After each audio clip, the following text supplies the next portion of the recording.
goals, inflation, then of course your returns post tax. This covers 80% of your financial planning.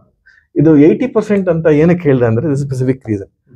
ನಮ್ಮ financial plan ಏನಿದೆ ಅದು 100% complete ಆಗೋದು only when we write a will. So ಕಷ್ಟಪಟ್ಟು ಏನು asset build ಮಾಡ್ತೀವಿ ಅದು safeguard ಮಾಡಕ್ಕೆ every family irrespect of the size of the asset will ಬರೆದ್ರೆ I think that's the best gift we can give the family. Correct. ಅಂದ್ರೆ ಲಕ್ಷ್ಮಿ ಅವರು ಈ point ನ ತುಂಬಾ ಸಲಿ ಸ್ಟ್ರೆಸ್ ಮಾಡಿ ಹೇಳ್ತಾ ಇರ್ತಾರೆ.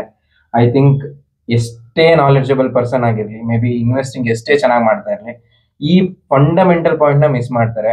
ಲಕ್ಷ್ಮಿ ಸ್ವಲ್ಪ ಎಲಾಬ್ರೇಟ್ ಮಾಡಿ ಹೇಳ್ತೀರಾ? ಬಿಕಾಸ್ ಐ ಥಿಂಕ್ ಇದು ತುಂಬಾ ಖಂಡಿತ ಬಿಕಾಸ್ ಆಲ್ ಇಯರ್ ಲೈಫ್ ಮಾಡಿದ್ದು ನೀವು ಪೂರ್ತಿ ಏನೋ ನಿಮ್ಮ ವರ್ಕಿಂಗ್ ಕರಿಯರ್ ಅಲ್ಲಿ ಹಸ್ಬೆಂಡ್ ವೈಫ್ ಸೇರಿ or the earning member of the family, they would have worked so hard to build an asset, saved every penny possible, and if it is not rightfully passed on to the next generation, it is a crime. ನೀವು ಇಷ್ಟೆಲ್ಲ ಕಷ್ಟಪಟ್ಟಿದ್ದು waste ಅಲ್ಲ, ನೀರಿಗೆ ಹೋಮ ಮಾಡುದು ಅಂತ ಹೇಳ್ತಾರಲ್ಲ, ಆ ತರ ಆಗೋಗುತ್ತೆ. And you have to will ಬರಿಬೇಕಾದ್ರೆ it is not just writing a will, you should make ನಿಮ್ಮ ಫ್ಯಾಮಿಲಿ ಮೆಂಬರ್ಸ್ ನ ಅವೇರ್ ಮಾಡಬೇಕು that there is a will, these are the assets that I have, God forbid something should happen to me, this is how you should get all the money. Exactly.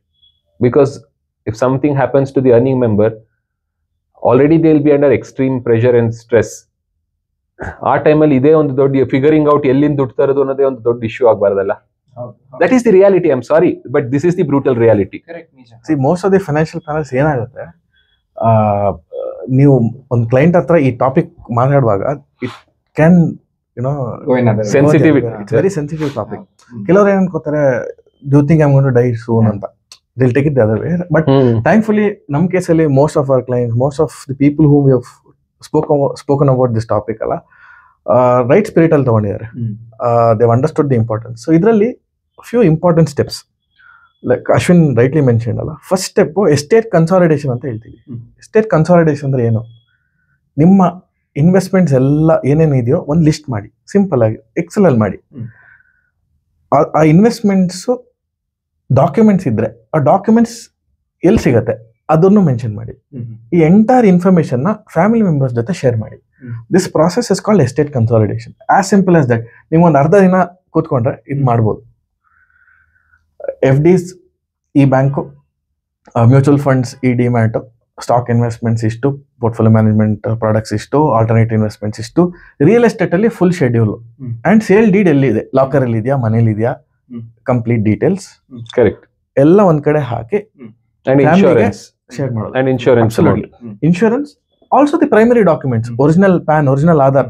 ಇವಾಗ ಒಬ್ರು ನಾಳೆ ಇಲ್ಲ ಅಂದ್ರೆ ಅವ್ರದ್ದು PAN surrender ಮಾಡಬೇಕು. That is actual process ಅಲ್ವಾ? So PAN, Aadhaar, every original document ಎಲ್ಲಿ locate ಮಾಡೋದು, this is first step.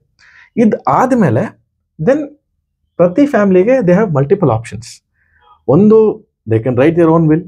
Self return will is valid if they have the capability, ಮಾಡ್ಬೋದು. Hand written will is valid, type ಮಾಡಬೇಕು ಅಂತ ಏನಿಲ್ಲ. Professional help ತಗೋಬೇಕು ಅಂದ್ರೆ again 2 varieties ಇದೆ. ಆನ್ಲೈನ್ ವಿಲ್ಸ್ ಇದೆ ಇವತ್ತು. So lot of good portals, ಹೋಗಿ ನಿಮ್ಮ ಇನ್ಫಾರ್ಮೇಶನ್ ಎಲ್ಲ ಫಿಲ್ ಮಾಡಿದ್ರೆ ಆಟೋಮ್ಯಾಟಿಕ್ ವಿಲ್ ಬರುತ್ತೆ. ಬಟ್ ಪೀಪಲ್ ಹೂ ಫೀಲ್ ಇಲ್ಲ, I think I do it with a professional help and in person, avaga the right people are estate planners or advocates.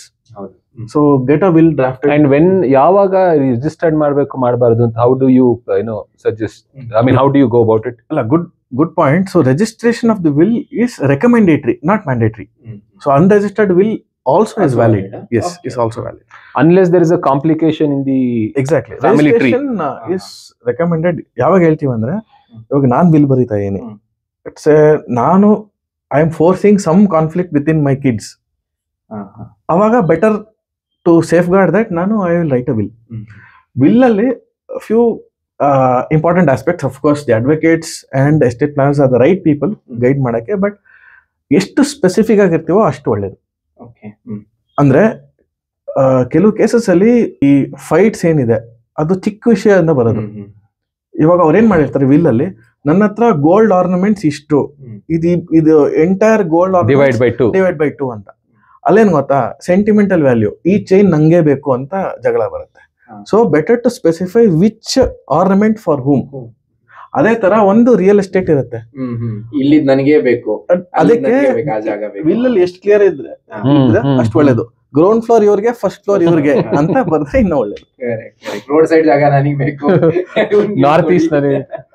So will ಅಲ್ಲಿ demat ಅಲ್ಲಿ ಈ stock ನನಗೆ ಬೇಕು, ಈ stock. So I think Ashwin ಒಬ್ರೆ ಆತರ expect ಮಾಡ್ತಾರೆ.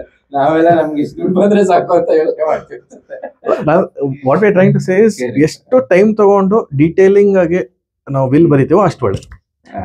ಸಖತ್ important, very very important, very informative. ಇಲ್ಲಿ ಮತ್ತೆ ಇನ್ನೊಂದ್ ಏನಾಗುತ್ತೆ, ಸ್ಟಾರ್ಟಿಂಗ್ ಅಲ್ಲಿ ಲಕ್ಷ್ಮಿ ಒಂದ್ ಮಾತು ಹೇಳಿದ್ರು, that irrespective of the size of your asset.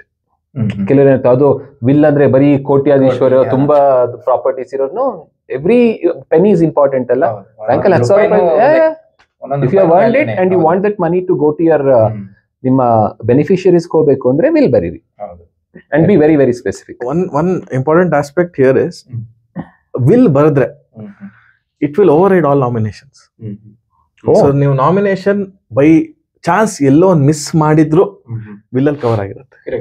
ಯಾಕೆಂದ್ರೆ ಇವ್ರು ಹೇಳೋದು ಇದು ಯಾಕೆ ಇಂಪಾರ್ಟೆಂಟ್ ಅಂದ್ರೆ, ನಾವು ನಾಮಿನೇಷನ್ ಯಾವಾಗ್ಲೂ ಇನ್ವೆಸ್ಟ್ ಶುರು ಮಾಡಿರ್ತೀವಿ, ಅವಾಗ ನಾಮಿನೇಷನ್ ಏನೋ ಒಂದು ಯೋಚನೆ ಮಾಡ್ಕೊಂಡು ಕಾಟಾಚಾರ ಕೊಟ್ಟಿರ್ತೀವಿ, ಅದನ್ನ ತುಂಬಾ ಥಿಂಕ್ ಮಾಡ್ಕೊಂಡು ಅಕೌಂಟ್ ಓಪನಿಂಗ್ ಟೈಮ್ ಅಲ್ಲಿ ಹೌದು ಹೌದು ಕೊಡ್ಬೇಕು ಒಂದ್ ಹೆಸರು ಅಂತ ಕೊಟ್ಟಿರ್ತೀವಿ. ಬಟ್ ವಿಲ್ ಬರಿಬೇಕಂದ್ರೆ ಐ ಥಿಂಕ್ ಎಲ್ಲ ಯೋಚನೆ ಮಾಡಿ ಕೊಡ್ತಾರೆ. ಅಂಡ್ ಅವಾಗಿಂದ ಲಾಸ್ಟ್ 10 years ಇವಾಗ ತುಂಬಾ ಫ್ಯಾಮಿಲಿ ಸಿಚುಯೇಷನ್ಸ್ ಚೇಂಜ್ ಆಗಿರಬಹುದು, kids would have grown up, so many things would have happened ಅಲ್ಲ. ಈ ಪಾಯಿಂಟ್ ಕೋವಿಡ್ ಆದ್ಮೇಲೆ ಇದು ವೆರಿ ಎಸೆನ್ಷಿಯಲ್ ಅಂತ ಅನ್ಕೋತೀನಿ. ಬಿಕಾಸ್ ಯಾವಾಗ ಯಾರಿಗೆ ಏನಾಗುತ್ತೆ ಅನ್ನೋದು ಗೊತ್ತಿಲ್ಲ. ಅಂದ್ರೆ it's a very sensitive topic, just like term insurance ತರ ಇದು ಒಂದು ಅಲ್ವಾ. ಟರ್ಮ್ ಇನ್ಸೂರೆನ್ಸ್ ಕೂಡ ಅವತ್ತೊಂದು ಪಾಯಿಂಟ್ ಮಾತಾಡಿದ್ವಿ, ಇವಾಗ ಫೈನಾನ್ಷಿಯಲ್ ಪ್ಲಾನ್ ಅಂತ ಮಾಡ್ಬೇಕಾದ್ರೆ, let's say there is only one earning member in the family, would you also recommend that the spouse is a part of the financial plan?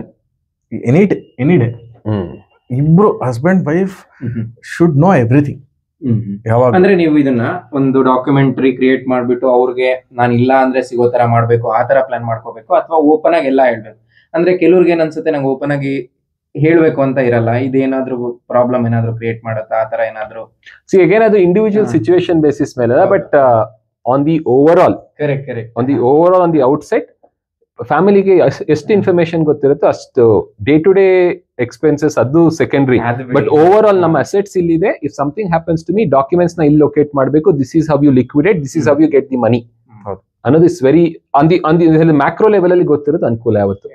Mithun point is also valid. ಏನಾಗುತ್ತೆ, ಕೆಲವು situations ಅಲ್ಲಿ disclose ಮಾಡೋದು comfort ಕಮ್ಮಿ ಇರುತ್ತೆ.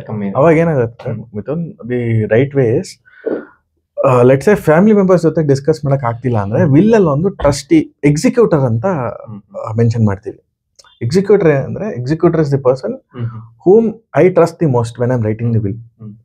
At least ಎಕ್ಸಿಕ್ಯೂಟರ್ಗೆ ಎಲ್ಲ details ಗೊತ್ತಿರಬೇಕು. That can be a member outside of the family. Outside of the family, it could be doctor, it could be family doctor, it could B financial planner, anybody, friend, close friend, best friend, ಯಾರು ಬೇಕಾದ್ರೂ ಇರ್ಬೋದು. ಲಕ್ಷ್ಮಿನೇ ಮಾಡ್ಬೇಡ. It comes with a lot of responsibility without any benefit. We don't want to give any benefit. Client benefit. So ಇದು entire financial planning complete ಮಾಡುತ್ತೆ. So goals, risk management, investments, tax, estate planning ಅಲ್ಲಿ will ಬರುತ್ತೆ. ಈ entire thing ಈ financial planning cycle ನ complete ಮಾಡುತ್ತೆ. ತುಂಬಾ ಒಳ್ಳೆ ಇನ್ಫಾರ್ಮೇಶನ್ ಶೇರ್ ಮಾಡಿದ್ರಿ ಲಕ್ಷ್ಮಿ, ಖುಷಿ ಆಯ್ತು ಆಕ್ಚುಲಿ. ಇವಾಗ